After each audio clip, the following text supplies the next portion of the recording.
Hello दोस्तों, सभी को मेरा नमस्ते दोस्तों। मैं एक छोटा-सा नाच गीत सुनाने जा रही हूँ, जो गलती है उसे माफ़ करना दोस्तों और कमेंट बॉक्स में ज़रूर बताना ताकि मैं इसे सुधार सकूँ दोस्तों।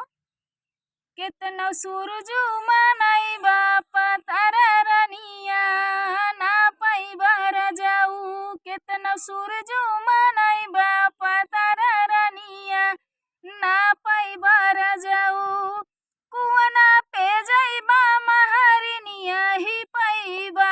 कुवना पे जइबा महरिनिया ही पैबा।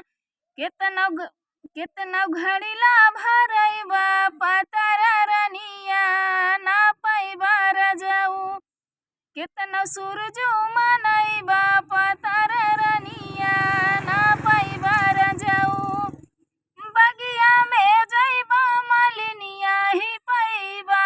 बगिया में जइबा मलिनिया ही पैबा। केतनो मलवा गुछइबा पतारा रनिया ना पैबा रजाऊ। केतनो मलवा गुछइबा पतारा रनिया ना पैबा रजाऊ।